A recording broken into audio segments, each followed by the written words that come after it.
오늘 함께 끝없는 배반과 끝없는 은혜라는 제목으로 우리 하나님의 말씀을 나누도록 하겠습니다. 끝없는 배반과 끝없는 은혜입니다. 전 야구 감독이자 야구 선수인 요기 베라가 한 명언이 있습니다. 끝날 때까지 끝난 게 아니다 이죠.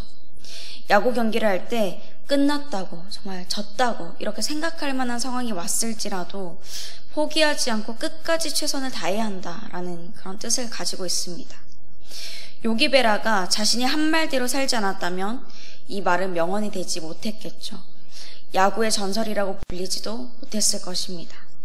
근데 그가 한 말대로 끝날 때까지 끝난 것이 아니기 때문에 모든 경기에 최선을 다했습니다. 그렇기 때문에 많은 사람의 마음에 울림을 주는 그런 명언을 남기게 되었어요.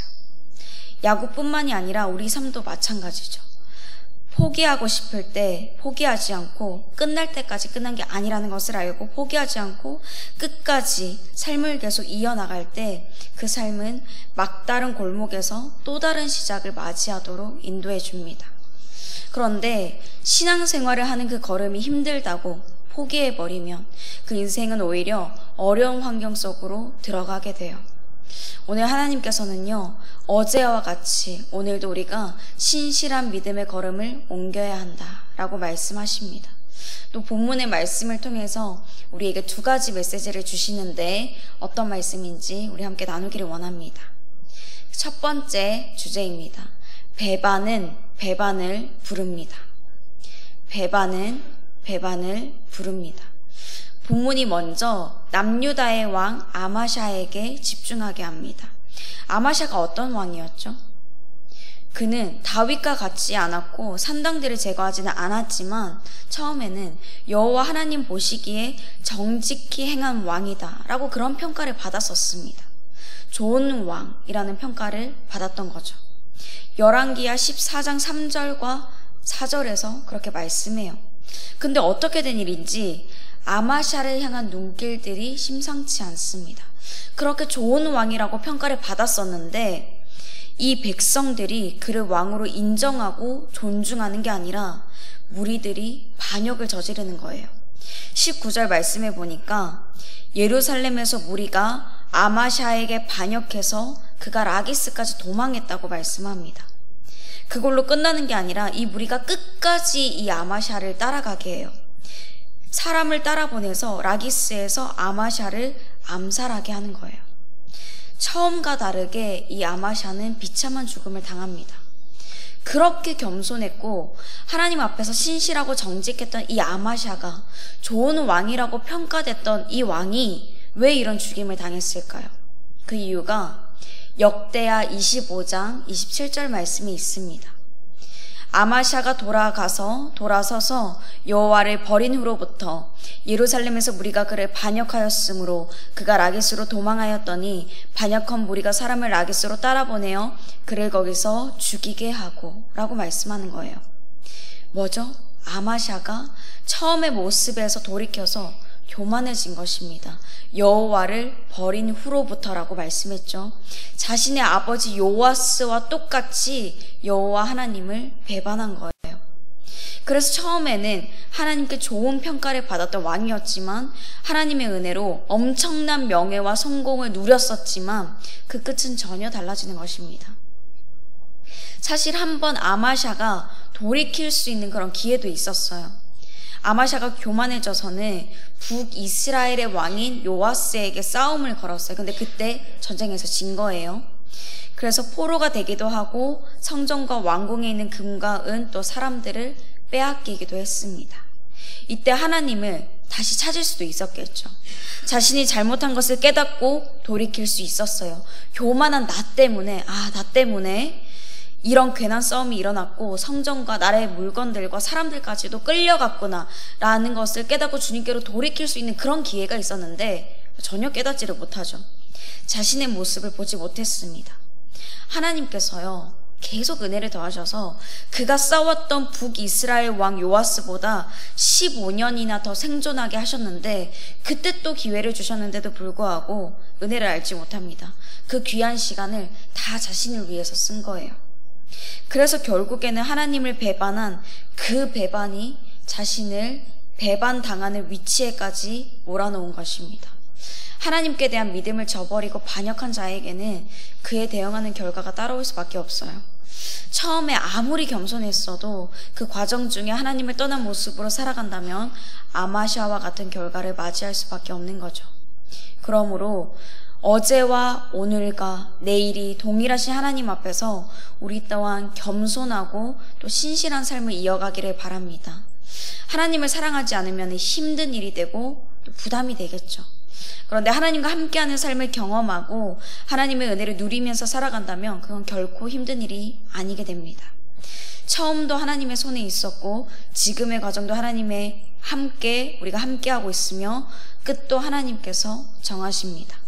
예수님께서 다시 오시는 그날까지, 아니 그 이후로도 하나님을 더욱 사랑하는 그런 복된 삶이 되시기를 바랍니다.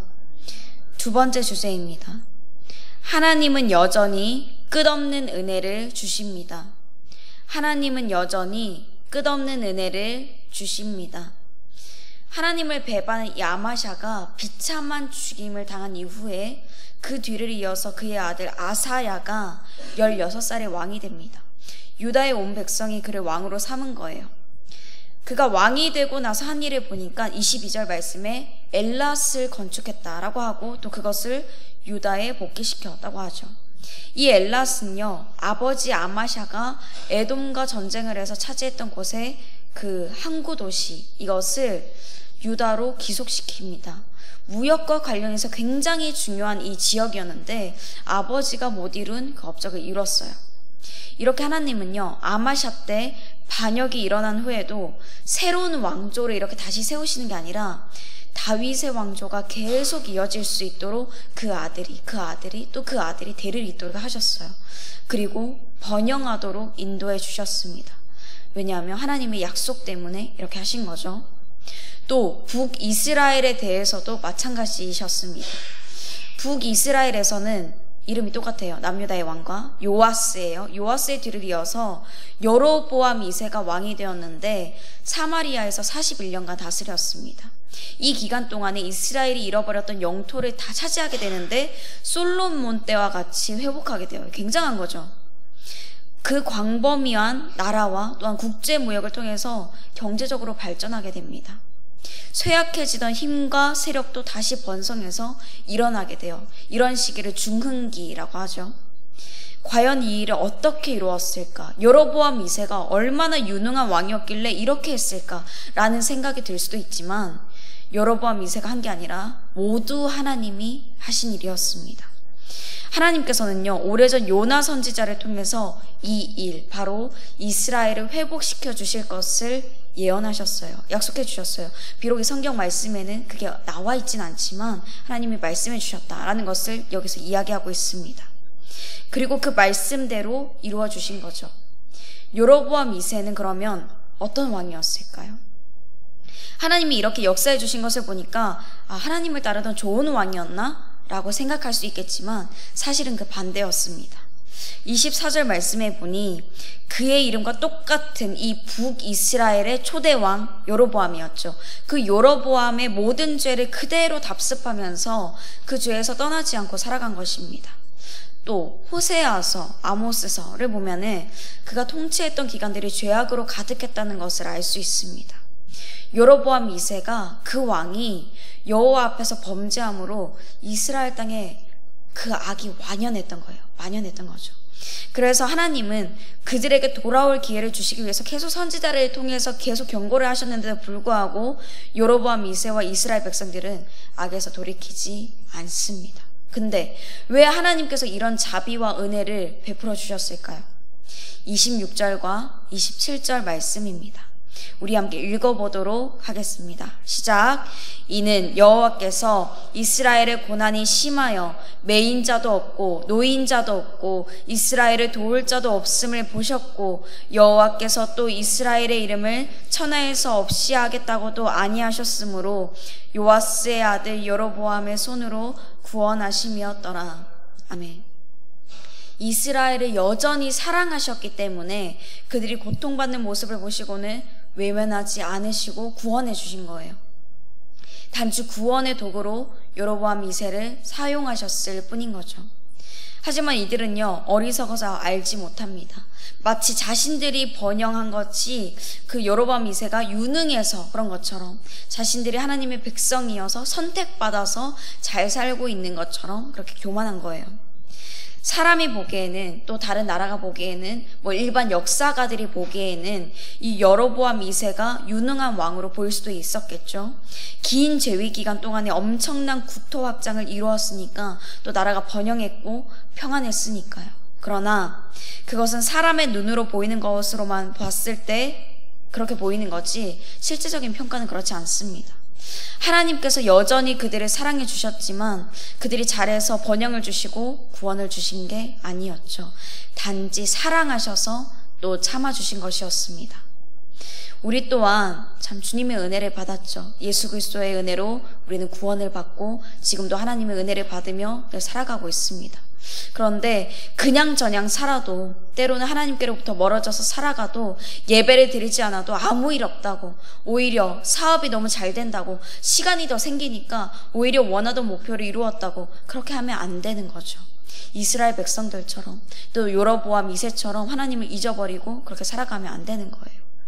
하나님은요, 끊임없는 은혜를 더하여 주시는 사랑의 하나님이시지만 동시에 각자의 행한 대로 갚으시는 정의와 공의의 하나님이십니다. 그렇기 때문에 우리 삶에 값없는 은혜를 주실 때 그때 감사하면서 더욱더 주님 앞에 응답하면서 살아가야 됩니다. 그러면 어떻게 응답하며 살아가죠? 하나님께 응답 드리는 것은 많은 돈이 들고 많은 시간이 드는 게 아닙니다. 그냥 내 매일의 삶에서 하나님과 함께 동행하는 거예요. 우리가 친구나 또 가족들끼리 산책을 할 때가 있죠. 그때 우리는요, 산책을 하면서 시시콜콜한 이야기들을 나눕니다. 오늘 이런 일이 있었고 저런 일이 있었다라고 하면서요, 속상한 일도 나누고 마음 아팠던 일이나 고민되는 것이나 아니면 기뻤던 일을 나누기도 해요. 또 과거의 일이나 현재의 일, 또 미래의 일을 얘기하기도 하죠. 그렇게 얘기하다 보면은 힘들었던 마음들이, 좀 답답했던 마음들이 풀어지는 것을 경험하게 됩니다. 혼자 이렇게 고민하고 있는 것보다 서로 나누니까 마음이 편해지는구나 라고 생각하게 되죠. 자녀들은요, 그 시간 속에서 부모님의 조언을 들으며 다시 마음을 다잡게 되고, 또 때로는 부모님도 자녀를 통해서 배우기도 합니다. 또 지인들과의 대화를 통해서 그 가운데서 발견하게 되는 하나님의 은혜를 경험하게 돼요. 그렇게 대화를 하다가 길을 잘못 가게 되면은 한 사람이 바른 길로 이렇게 인도해 주기도 하고, 원래 가려던 목적지까지 다 왔지만 대화하는 게 너무 재밌어서, 산책하는 게 너무 좋아서 끝내기가 아쉬워서 한 바퀴를 더 돌기도 해요. 하나님의 은혜에 머무는 것은 이 산책과 다르지 않습니다. 억지로 하나님 안에 있고 어쩔 수 없이 하나님의 뜻을 행하고 하나님께 매여서 살아가는 게 아니라는 거죠. 언제나 나를 사랑의 눈빛으로 바라봐 주시고, 내가 너를 위해서 이만큼의 은혜를 준비했어, 근데 아직도 많이 있어 라고 하시는 하나님을 나도 바라보는 거예요. 하나님이 우리 좀 걸을까? 이렇게 말씀하시면 네, 같이 걸어요 라고 하면서 하나님의 걸음에 맞춰서 살아가는 것입니다. 나도 하나님께 말하고 하나님이 말씀하시는 것을 나도 들으면서, 모르는 것은 여쭤보고 어려운 것은 지혜를 구해보고 감사한 것은 말씀드리면서 말이죠. 때로는요, 그 동행이 너무 좋아서 하나님과 얼마나 오래 대화했는지도 잊어버리실 수 있습니다. 1시간이 지났는데 10분이 지난 것처럼, 2시간 지났는데 30분도 안 된 것 같은 그런 기쁨을 누리게 되는 거예요. 바라기는 우리 주사랑교회 성도님들 한 분 한 분이 이 끊임없는 은혜로 우리를 늘 채워주시는 하나님과 이 기분 좋은 산책, 삶의 동행을 이어가셨으면 좋겠습니다. 하나님을 바라보면요, 하나님은 우리가 다른 길로 잘못 가지 않도록 계속 붙잡아 주실 거예요. 이 사실을 믿으시길 바랍니다. 사랑하는 성도 여러분, 어제와 같이 오늘의 신앙의 걸음을 옮기기가 어려울 수 있습니다. 그럴 때면 어려운 상황 속에서 우리는 끝을 얘기하고 잘못된 길로 갈 수도 있어요. 하지만 그 길로 계속 따라가면은 하나님과 멀어지면, 같은 말로 하나님을 배반하면 나도 누군가에게 배반을 당할 수 있고요. 하나님께서 심판하실 때가 올 수 있습니다. 채찍을 주실 때가 있는 거죠. 근데 그럼에도 불구하고 하나님은요, 계속 우리에게 사랑을 주시고 은혜를 더하여 주십니다. 끝없는 은혜를 주시는 거죠. 그 은혜와 사랑을요, 우리는 값싸게 여겨서는 안 됩니다. 당연하게 여겨서도 안 되죠. 우리도 응답해서 하나님과의 동행하는 걸음을 옮겨야 합니다. 주님을 가까이 할 때 주님께서 우리를 더욱더 강하게 붙들어 주시는 그 은혜를 경험하게 될 거예요. 그래서 오늘 함께 이제 설교 후에 기도를 할 텐데, 그때 기도하면서 어떤 상황과 어떤 때에도 우리가 하나님을 배반하지 않도록 인도해 주시옵소서, 이 마음이 변하지 않도록 주님 붙잡아 주시옵소서, 그렇게 함께 기도했으면 좋겠고, 또 끝없는 하나님의 은혜에 응답할 수 있는 성숙한 신앙인이 되게 해달라고 기도했으면 좋겠습니다. 그래서 매일의 삶 가운데 하나님의 은혜를 누리고 이 아름다운 산책을, 이 걸음들을 옮겨가시는 저와 여러분이 되시기를 주님의 이름으로 축복합니다. 함께 말씀을 생각하시며 찬송가 290장 부르겠습니다.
섬겨 곧 따르면 풍성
이제는 우리 주 예수 그리스도의 은혜와 하나님 아버지의 그 크신 사랑과 성령님의 교통하심이 끝없는 은혜와 사랑을 부어주시는 우리 하나님께 응답하며 우리도 끝까지 주님을 사랑하며 살아가기로 다짐하는 모든 주님의 자녀들 가정과 일터와 삶 위에 우리 주사랑교회 위에 이제로부터 영원토록 함께 하시기를 간절히 축원하옵나이다. 아멘.